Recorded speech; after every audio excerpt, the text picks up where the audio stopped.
आप सभी साथियों का स्वागत है आपके अपने YouTube चैनल शिक्षांचल में। साथियों कंटिन्यू अभी हम लोग राइटिंग सेक्शन में फॉर्मल लेटर को सीख रहे हैं और आज हम लोग बात करेंगे ऑर्डर प्लेसिंग लेटर पर। पिछले वीडियोस में मैंने letter to the editor, letter to the police, letter to the bank manager का फॉर्मेट और उसका एग्जाम्पल को मैंने अच्छी तरह से एक्सप्लेन करके आपको बताया। आज के वीडियो में मैं बताऊंगा ऑर्डर प्लेसिंग लेटर। तो जैसा कि सभी फॉर्मल लेटर का जो फॉर्मेट है लगभग सेम ही होता है। सबसे पहले सेंडर्स एड्रेस, थोड़े बहुत बदलाव होते हैं। जैसे ऑर्डर प्लेसिंग ऑर्डर लेटर में आपको क्या हो सकता है कि ईमेल क्वेश्चन में दिया रहेगा, ईमेल एड्रेस सेंडर जो मतलब ऑर्डर कर रहा है तो ईमेल उसका दिया रहेगा, फ़ोन नंबर दिया हो सकता है, रेफरेंस आईडी दिया हो सकता है, तो आप उस चीज़ को भी सेंडर्स एड्रेस में मेंशन करेंगे। उसके बाद एक लाइन छोड़ना है, जहाँ तक आपका सेंडर्स एड्रेस कंप्लीट हो जाता है उसके बाद एक लाइन छोड़ करके डेट लिखते हैं। डेट हमेशा इस फॉर्मेट में लिखें 2021। आप शॉर्टकट में लिखने का प्रयास नहीं करेंगे, नहीं तो आपका ये गलत हो जाएगा, मार्क्स आपके कट जाएंगे। तो हमेशा फुल ऐसे लिखेंगे। सबसे पहले डेट जो तारीख होगा वो लिखेंगे, उसके बाद मंथ का पूरा नाम, उसके बाद ईयर, उसके बाद फिर एक लाइन छोड़ना है और फिर लिखना है रिसीवर्स एड्रेस, यानी जिसको हम ऑर्डर मतलब कर रहे हैं, यानी जहाँ पर ऑर्डर कर रहे हैं उसका एड्रेस भी क्वेश्चन में दिया होगा। अगर नहीं भी दिया है तो आप तैयार कर सकते हैं उसका एड्रेस, तो आप लिखेंगे रिसीवर्स एड्रेस। उसके बाद एक लाइन छोड़ना है और फिर लिखना है सब्जेक्ट। और ध्यान रहे फॉर्मल लेटर में ये सारे जितने हैं sender's address, date, receiver's address, ये सारे लेफ़्ट साइड में ही लिखे जाते हैं। और आप एक और चीज़ का ध्यान रखेंगे कि लिखते वक्त आपका पेज मान लो ये है तो ये मार्जिन ये इतना छूटा हुआ रहना ज़रूरी होता है। आप यहाँ से स्टार्ट नहीं करेंगे। तो पहले नंबर पर ये नंबरिंग नहीं करना है, मैंने इसे बताने के लिए नंबरिंग किया।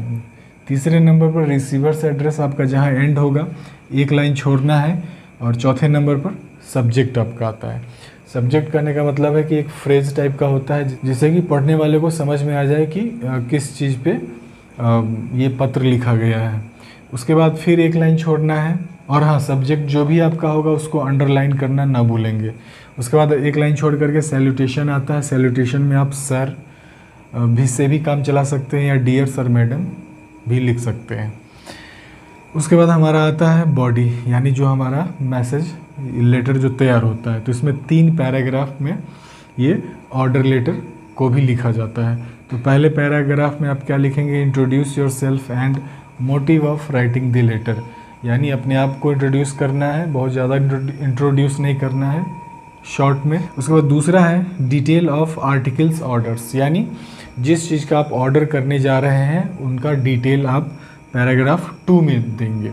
उसके बाद आता है हमारा थर्ड पैराग्राफ कंक्लूड। इसमें बेसिकली क्या होता है कि पेमेंट्स, डिस्काउंट, डिलीवरी, ये सब के बारे में जो है सो डिस्कस करते हैं। तो साथियों थर्ड पैराग्राफ ख़त्म होने के बाद हमारा 7th नंबर पर जो है कॉम्प्लीमेंट्री क्लोजिंग होता है। जैसे थैंकिंग यू, तो एक लाइन छोड़ करके फिर सेंडर्स नेम, यानी जो ऑर्डर कर रहा होता है उसका नाम अगर मेंशन है क्वेश्चन में तो वो नाम लिखेंगे, अदरवाइज़ ABC या XYZ आप लिख सकते हैं। उसके बाद सिग्नेचर, ऐसे ही कुछ भी नाम के हिसाब से आप बना करके लिख सकते हैं। And designation if given in the question, अगर क्वेश्चन में डेजिग्नेशन दिया है तो आप उसको भी नीचे सबसे मेंशन कर देंगे। जैसे तो साथियों बेहतर ढंग से समझने के लिए अब हम लोग एग्जाम्पल पे आते हैं।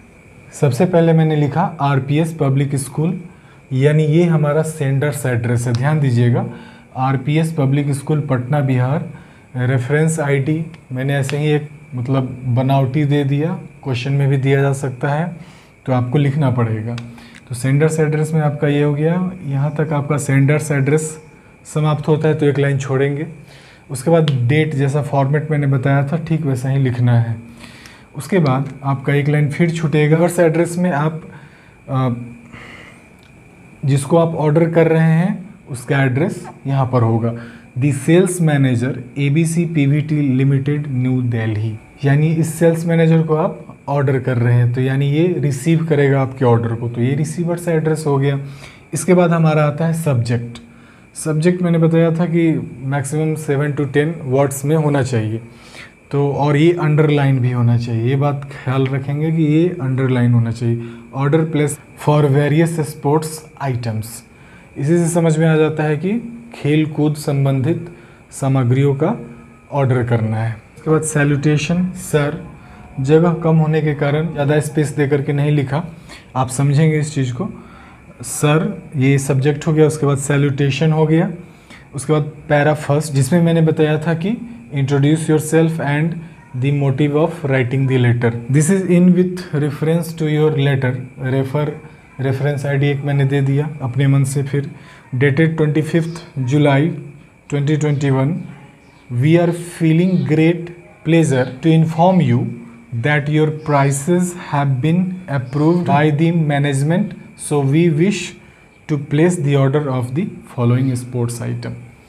यानी 2 महीना पहले स्कूल ने पूछा था कि हमको स्पोर्ट्स आइटम्स चाहिए, तो उन्होंने अपना रेफरेंस आईडी के थ्रू बताया था प्राइसेस कि ये प्राइसेस लगेंगे। यानी स्कूल अथॉरिटी जो भी मैनेजमेंट था उसने क्या किया, प्राइस को अप्रूव किया, तो फिर से क्या करना है, हमें ऑर्डर प्लेस करना है। तो हम लोग बता रहे हैं कि आपका जो बताया हुआ प्राइस था उसको अप्रूव्ड कर लिया गया है। साथियों, जैसा कि मैंने बताया था कि सेकंड पैराग्राफ में डिटेल ऑफ आर्टिकल्स, यानी जो भी सामान हम ऑर्डर करने जा रहे हैं उसका हम डिटेल देते हैं। मैंने एग्जाम्पल के लिए, मतलब ये फिक्स नहीं है, आपके क्वेश्चन के अकॉर्डिंग आप जो पूछा जाएगा वहीं आप देंगे, लेकिन फॉर्मेट यही होगा।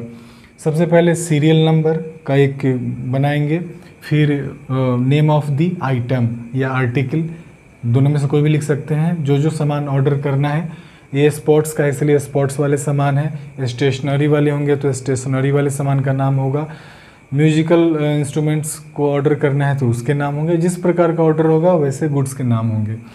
तो उसके बाद यूनिट, कितने मतलब मात्रा में चाहिए, ब्रांड मन है तो दीजिए, नहीं है तो नहीं भी दे सकते, अपने मन से optional. Cricket ball 10 PACS, brand XYZ मैंने दे दिया। उसी तरह से बैट का भी 30 pieces, football 15 pieces, basketball is also 15 pieces, वे भी ब्रांड XYZ। अब ये हमारा जो है सो ये सेकंड पैराग्राफ ही चल रहा है, यहाँ तक हमारा ये सेकंड पैराग्राफ है, और यहाँ से आपका यहाँ तक ये थर्ड पैराग्राफ, समझेंगे इस चीज़ को। उसके बाद ये जैसे ही आप आर्टिकल्स का डिटेल देंगे, फिर नीचे लिखेंगे please note that these equipments are required urgently before 20th September। In case of any fluctuation in delivery we reserve the right to cancel the whole consignment order. ये आप इसमें बदलाव भी कर सकते हैं। मैंने ये लिखा कि मतलब कृपया करके ये सारे जो इक्विपमेंट्स हैं ये अर्जेंटली रिक्वायर्ड हैं बिफोर 20th September, यानी 20 तारीख से पहले जो है अर्जेंटली पहुंच जाने चाहिए। अगर कुछ फ्लैक्चुएशन होता है डिलीवरी में तो हम अधिकार रखते हैं कि आपके सारे कंसाइनमेंट और डिलीवरी जो है उसको हम कैंसिल कर सकते हैं। उसके बाद आपका थर्ड में आप पेमेंट की बात करते हैं, डिस्काउंट की भी बात करते हैं। तो थर्ड पैराग्राफ हमारा यहाँ से स्टार्ट होता है, with this letter we are enclosing a demand draft of ₹15,000, यानी बता रहा है कि हम लोग इस लेटर के साथ साथ 15,000 का डिमांड ड्राफ्ट भी अटैच कर रहे हैं एज एन एडवांस पेमेंट, यानी एडवांस पेमेंट के तौर पर। The rest of the amount shall be paid on receiving the order after deduction of 10% discount offered by you hoping for good business relations, यानी बाकी के जो रेस्ट अमाउंट बचेंगे तो वो ऑर्डर रिसीव हो जाएगा, और आपने जो मतलब वादा किया था कि आप 10% डिस्काउंट देंगे तो वो डिडक्ट करने के बाद जो है सो आपको बाकी का पेमेंट दिया जाएगा। उसके बाद हमारा कॉम्प्लीमेंट्री लाइन जो होता है हमारा closing line, your truly your faithfully, कोई भी एक लिख सकते हैं। उसके बाद नेम क्वेश्चन में दिया रहेगा, कोई भी स्पेशल नेम दिया रहेगा, प्रॉपर नाउन दिया रहेगा तो आप उसको लिखेंगे, और नहीं दिया है XYZ लिखेंगे, अपना नाम कभी नहीं लिखेंगे। उसके बाद डेजिग्नेशन मैंने बताया था, जो पद है या होल डिपार्टमेंट का भी नाम मेंशन कर सकते हैं, जैसे हेड स्पोर्ट्स डिपार्टमेंट, और किसका है RPS public school Patna Bihar, आपका यहीं पर हो गया। तो उम्मीद है साथियों कि आज का ये वीडियो आपको पसंद आया होगा और आप अच्छी तरह से ऑर्डर लेटर को समझ गए होंगे। तो जाने से पहले प्लीज़ आप वीडियो को लाइक कर दें, शेयर कर दें, कमेंट भी कर दें। अगर आप चैनल पे नए हैं तो प्लीज़ चैनल को सब्सक्राइब भी कर दें और हाँ, बेल आइकन प्रेस करना ना भूलें, जिससे कि हर रोज़ नए आने वाले वीडियो आप तक आसानी से पहुँच सके। तो बहुत बहुत धन्यवाद आप सभी का वीडियो देखने के लिए। मिलते हैं अगले वीडियो में।